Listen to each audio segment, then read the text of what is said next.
Chapter 04.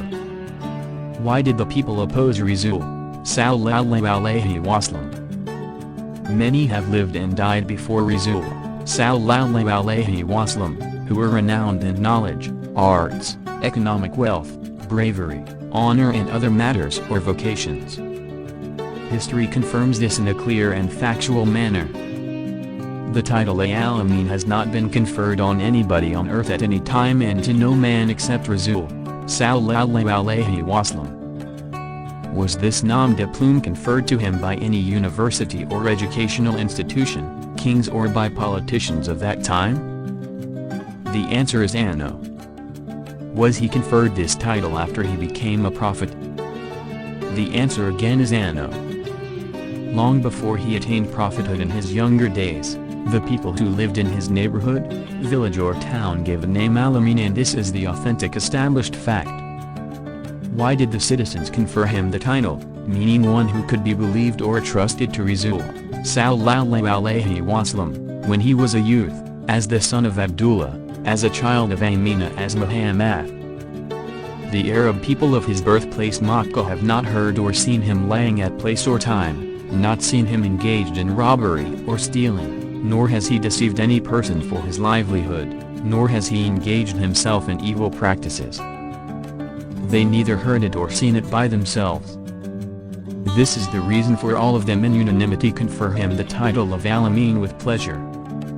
Many problems arising among Makkans, in Saudi Arabia, were settled amicably by this youth Muhammad using his personal acumen. This is because the Makkans, in Saudi Arabia, had immense confidence in Muhammad. To confirm this we will relate just one instance. The Makkans, Saudi Arabia, in the process rebuilding the Kaaba, had removed the Hajar al-Aswad, the gemstone that was in its wall.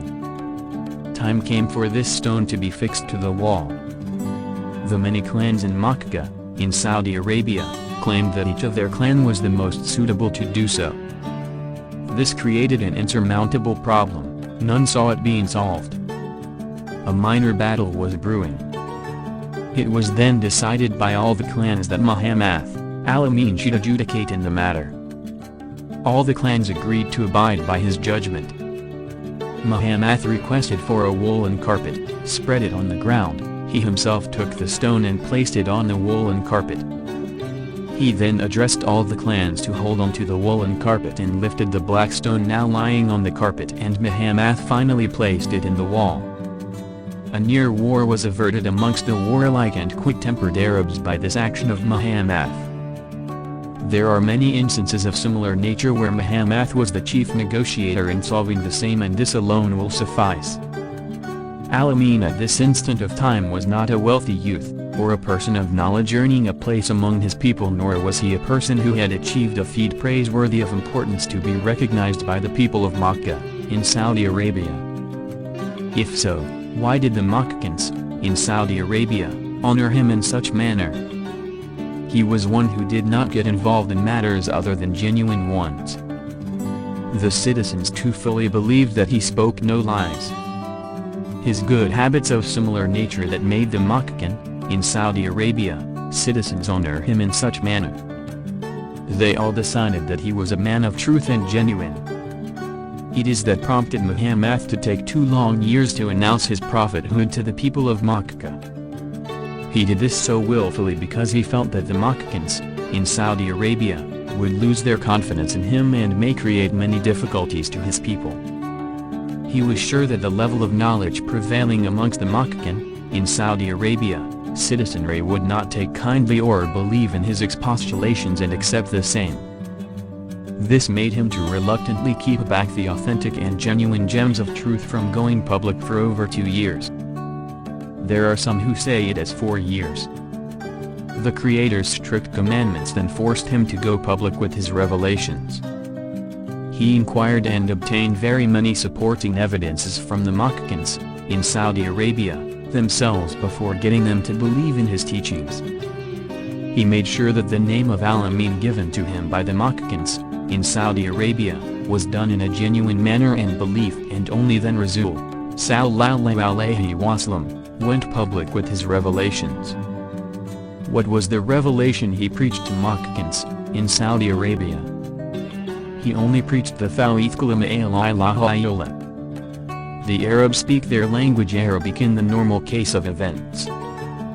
They fully understood the meaning of the first sentence of Tawhid al-Kalima.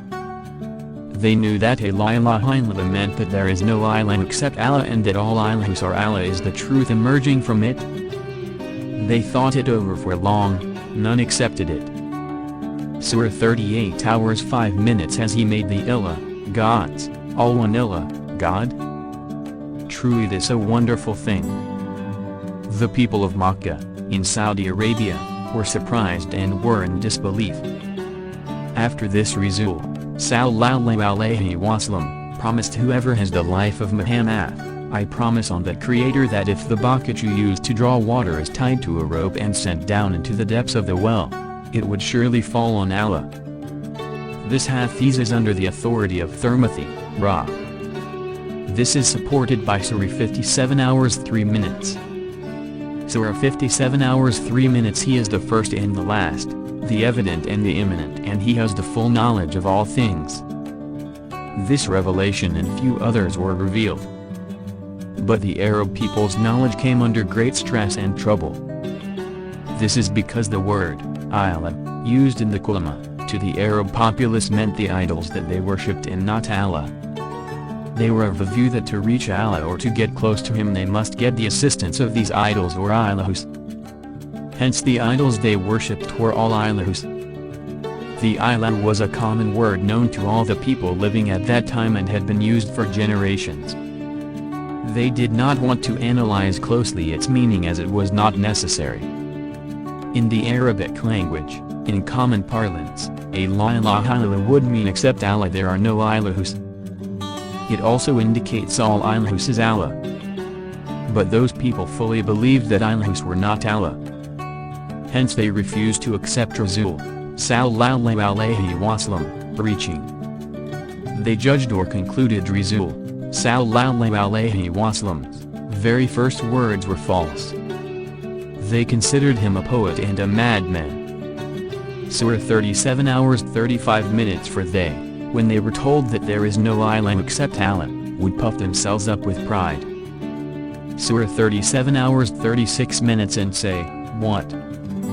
Shall we give up our gods for the sake of a poet possessed? According to this revelation, ilah means idols who were being worshipped, and this was accepted without any doubt by the Arab people. This must be well understood, thus all ilahus are Allah is explained by kalima, and idols should not be worshipped. This statement of Rasul, sallallahu alayhi wasallam, insisting on this revelation made the Arabs of Makkah very uneasy, their known knowledge was being challenged and trouble brewed. We are aware that Rasul, sallallahu alayhi wasallam's own uncle, father's elder brother, Abdullah had through sent to express his vehement protest. Hathees, surely we did not make you a liar. But what you brought that we consider lies were the words of protest that Abu Jahl said confronting Rasul, sallallahu alayhi wasallam. At that moment Allah commanded Nabi no. Nabi, what they state worries you, we surely know. They have not made a liar. But these wicked are disregarding Allah's own statements. This ayah was revealed in Surah 635, reported by Ali, Rahmatullah, authority, Thermothy. Ponder over this ayah and the Hathees. We will think over the supporting evidence later. Even Abu Jahl, an avowed enemy of the Prophet, fully believed Rasul, sallallahu alayhi wasallam's truthful character and found fault only with the revelations Sheihul and kalima that Rasul, sallallahu alayhi wasallam, preached as false. This Arabic word ilah would denote the idols was the unanimous belief and view held by the Arabs. Further, all revelations of Rasul, sallallahu alayhi wasallam, and what kalima indicated were similar or synonymous were understood by the Arabs. They were confused when told all ilahus and all other creations were Allah and must be believed in it, and the idols should not be worshipped. What would the ordinary man's mind react? They did not understand that God sent prophets to make ordinary folks understand what they know not. people who believed that all ilahus were not Allah, and being told all ilahus are Allah and their ilahus should not be worshipped affected their knowledge. Would this be similar to our present day Emman? Surah 39 hours 3 minutes Al-Naths, ilahus or idols, are to get nearer Allah, except for it we do not worship them. These people protested against Rasul, sallallahu alayhi wasallam, and opposed him. Rasul, sallallahu alayhi wasallam, in their eyes was considered a fool. The very people who called him Alami now called him a liar. They judged him to be a madman, a wayward and has no religion was the opinion of some others. The Prophet underwent unspeakable, unbelievable cruelties. Did it stop there? No, they even decided to assassinate him. Rasul, sallallahu alayhi wasallam, have never pointed to a person and wanted him to tell lies, to rob or to engage in any evil actions. He neither said nor did it. To the populace who regarded him as Al-Amin, praised and honored him, what he told was only to accept the saying La ilaha illallah. Now think. Why did the people who regarded him as one who could be always believed cursed him as a liar and madman? As stated before, people enveloped, entangled and strangled by the three veils of book knowledge, traditional practices and wrong mindset, foolish and stubborn, and hence in discordant knowledge or wamu, cannot think or seek the truth nor even listen to Rasul, sallallahu alayhi wasallam's orations of Ramath. His common sense being in a state of inactivity is the main reason for this predicament. Persons in this bounded environment will not think or have the power of discriminating. In this state of wamu it is no wonder they even came forward to murder him. Surah 8:22 For the beasts in sight of God are the deaf, listen not to the truth, and dumb, though listen unable to express, those who understand not. Do not be under the illusion that only Rasul, sallallahu alayhi wasallam, was opposed in such manner. Prophets preceding Rasul, sallallahu alayhi wasallam, also underwent similar dangers and conflicts. Then if they reject thee, do not falter, so were rejected apostles before thee, who came with clear signs, books of dark prophecies and the book of enlightenment. Surah 6-112 Likewise did we make for every messenger an enemy, evil ones. Surah 6-123 Thus have we placed leaders in every town its wicked men, to plot and burrow therein. But they only plot against their own souls and they perceive it not. A few people of Makkah, in Saudi Arabia, thought and believed that the Prophet was preaching only to obtain some benefits, so they bargained the leadership of the town, wealth and beautiful women in place of him stopping the preaching of his religion. But Rasul, sallallahu alayhi wasallam, regardless of what he got, regardless of the vilifications he went through, resolutely went on preaching and voicing his intentions strongly. Some who heard this began to think. These persons managed to free themselves from the three veils which enveloped them and started engaging in serious thought. They understood the truth and obtained Amen. Certain others viewed Prophet's amazing actions and practices and came to accept and believe in him. A few others, regardless of viewing his amazing feats, became more foolish. They were like the bats who lose their sight with the rising sun and became blind. They thus decided to call the Prophet's feet Hunayam, black magic, and Sheihul. Man's knowledge depends on cause and effect and is bounded by it. For an action to take place there should definitely be a reason as the basis for the explanation of knowledge. Hence if an action takes place without reason, man's knowledge would refuse to believe it. Even though actions like Kiramath, Mujisat has reasons, but these reasons are beyond human comprehension. Hence when a miracle happens, man gives some imaginary reason known to him and calls it Hudaya, Wasalat, Sheihul, or magic. Not only in the past, even now if some true servant is connected with some miracle, his opponents would view it and show opposition, but the followers and his friends would wonder and praise it. Hence it is not surprising that the rustic ignorant common Arab viewing Prophet's miracles called it Sheihul. It is also not surprising that they planned to assassinate the respected Sea of Knowledge Muhammad Rasul, sallallahu alayhi wasallam. People like Abu Jahl believed that Muhammad Rasul, sallallahu alayhi wasallam, was a great charmer and hence made it a point not to see Muhammad Rasul, sallallahu alayhi wasallam's face, nor hear his speeches, and always kept a very safe distance from Muhammad Rasul, sallallahu alayhi wasallam. Some others even plugged their ears with their fingers when Rasul, sallallahu alayhi wasallam, preached. Why? Because they believed that if Rasul, sallallahu alayhi wasallam's speech was heard, he would charm them and direct them in the wrong path away from their religion and feared the consequences. Think over this short explanation with a clear mind.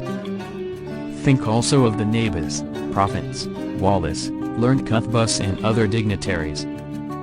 Many of them were murdered, some were hit and chased away, some have been put into blazing fire, and the people enjoyed the sight of them getting charred and suffer various punishments. The writings encyclopedia of some of the dignitaries have been burned to ashes and banned from publishing. The true servants have been labeled kafirs, mushriks, erratic, enemy of the people, and various other evil names. Do not be under the impression that this was the handiwork of only the ignorant and illiterate. Even the learned who were strangled and enveloped by the three veils of book knowledge, traditional practices and distorted mindset assisted in their handiwork. These people forgetting laws are made to stabilize truth, stabilized wrong laws and polluted truth. These educationists will only stoop to this. Why was Prophet made to run away in the darkness of the night from the holy city of Makkah, in Saudi Arabia, to the city of Medina, in Saudi Arabia?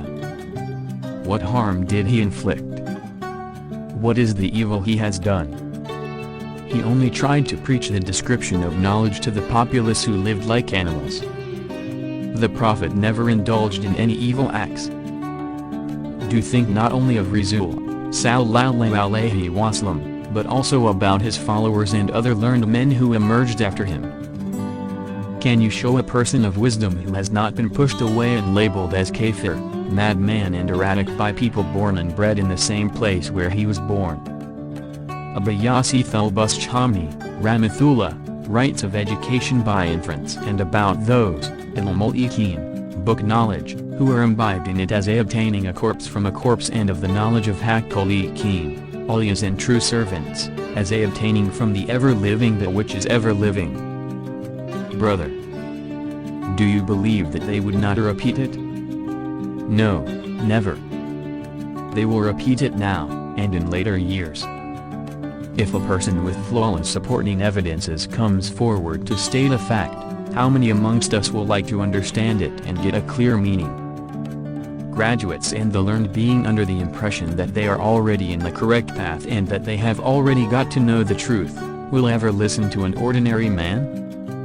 When a truth emerges, instead of understanding and analyzing it, they oppose it by requesting the populace not to listen to it.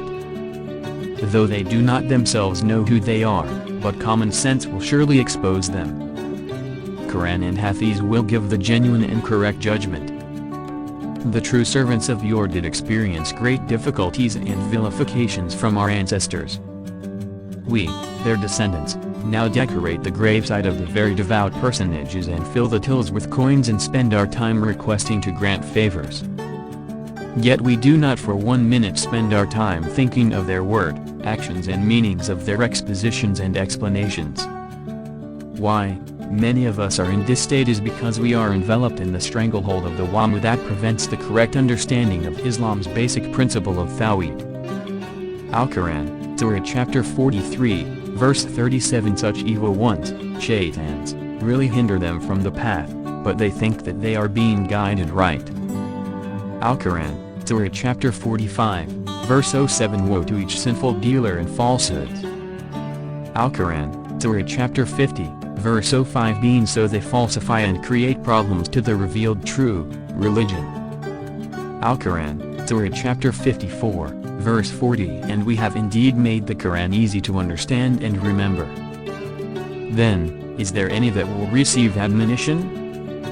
Hence every man whose common sense remains dormant and whose power of thinking lacking in the ability will always oppose even the truth.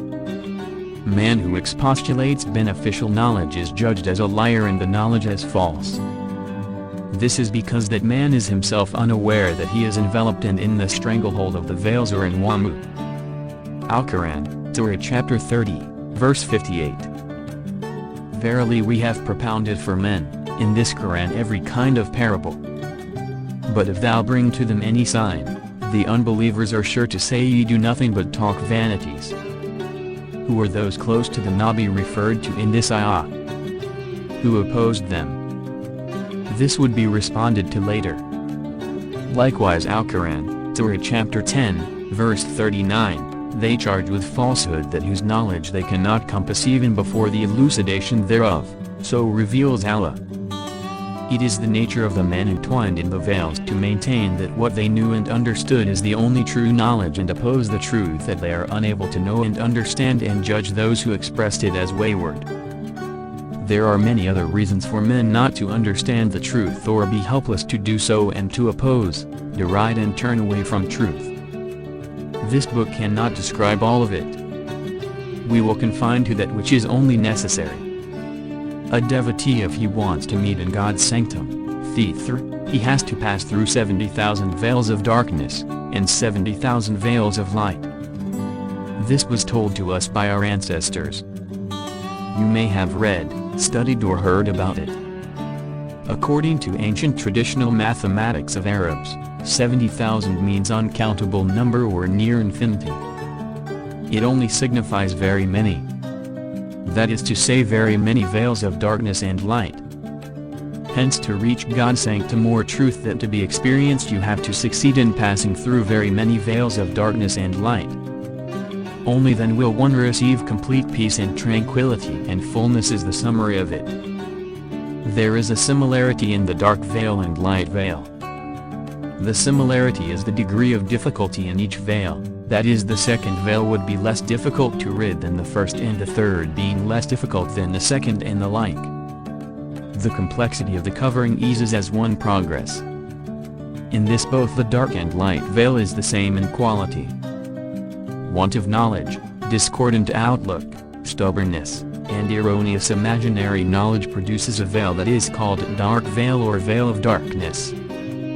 The meaning of the light veil or veil of light is the blind acceptance of the explanations found in kitabs and books giving information that had not been verified as to its veracity or without any analysis. It is actually a block, veil, produced by such knowledge. Traditional practices, distorted mind vain stubbornness join up to form the first and second veils. Book knowledge is the first and second of the veil of light. You can pass through the primary veils of light and darkness, know and understand truth as truth and finally reach God's sanctum. If not understanding the meaning of kalima, seeing the path of Sirat, traversing it successfully, seeing the Mizan scale, weighing your actions, obtaining Emman's fullness and thus attaining full peace and tranquility will not be attainable by you. Do ponder closely the above details. Section 7. There is a group that left us in darkness. Not only this, the blind followers who like new and old traditional practices by forced advice are pushing men in every village and country into darkness. Some of our ancestors to gain name, honor and wealth, basing all that they know as authentic and truthful express it to the people at large. They have even gone to the extent of writing and publishing kitabs and books, with good as well as bad intentions.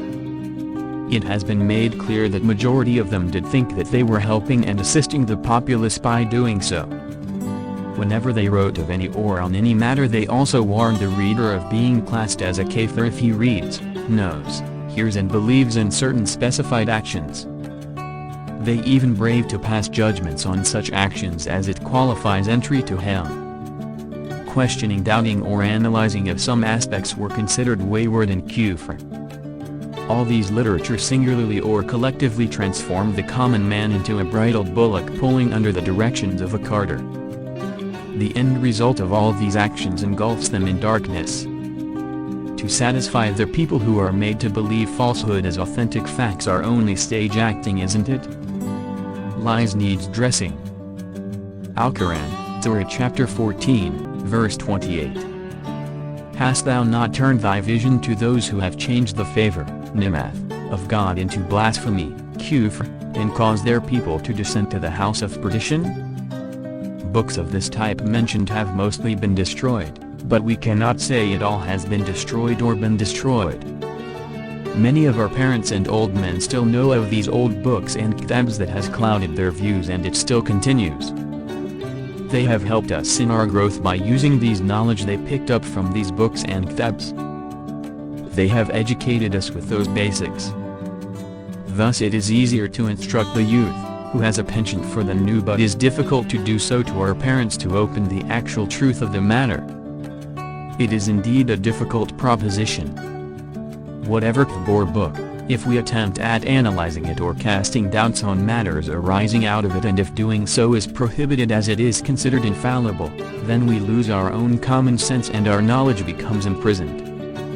Will you not analyze the Quran? Think and know of it? Asks Allah. Hence, what wrong is there if we analyze and cast doubts on the kitabs and books written by ordinary men? Existence of plausible or acceptable doubts will surely stabilize its authenticity.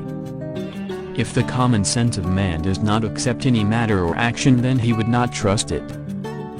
The benefits we obtained from our forefathers have to be acknowledged and thanked. The descriptions of the principles as enunciated by our forefathers have to be analyzed as to their authenticity. If their principles are based on facts that are not supported by any genuine evidences or in contrary to known knowledge, it has to be necessarily eradicated in our quest to know the truth. To achieve this, freedom of thought is compulsory and independent thinking is a necessity. Isn't it immoral that speakers will say anything, but the hearers must possess the intellect? Even at present there exists graduates and learned men engulfed in wamu, who like of old, have not understood the very things they say. They are involved in preaching and reforms. They believe that reforms have taken place. What I observed with the senses Allah has gifted, I am of the opinion that the state of the populace has remained static for the last 1,400 years in the sphere of knowledge of the religion. Be patient. I will give you the details later. Hence I am warning you, if you desire to discover the authentic truth, false incomplete book knowledge must be eradicated from your mind. How to forget the book knowledge? How do I get higher knowledge having forgotten the book knowledge? I will respond your questions. The book knowledge that I mean is the book that is wrongly interpreting the Quran, Hathees and the explanation of spiritualists. I will give the details of spiritualists later. A person has stated that like the one who does not know how to study, studying what is prohibited from studying will also lose his writing skills. Another person states we begin to study only after forgetting all that we have learned before. Hence, what is it that we do not study? This question to be responded, we have to get at the basics. We will find this later. Therefore, if you have studied and understood a knowledge that confronts the Quran, Hathees and common sense, you must necessarily and compulsorily eradicate it fully from your mind and thoughts. If the knowledge is compatible with the Quran, Hathees and common sense, it must definitely be accepted. If you become aware of, know, understand and accept Tawhid, then the wealthy Emman will come to reside in your mind. The book knowledge will easily get eradicated from yourself and would be completely forgotten. This will then make a wisht, the knowledge of the Creator, begin to get established in your mind. If you reach this stage, you will judge book knowledge you received as no knowledge at all.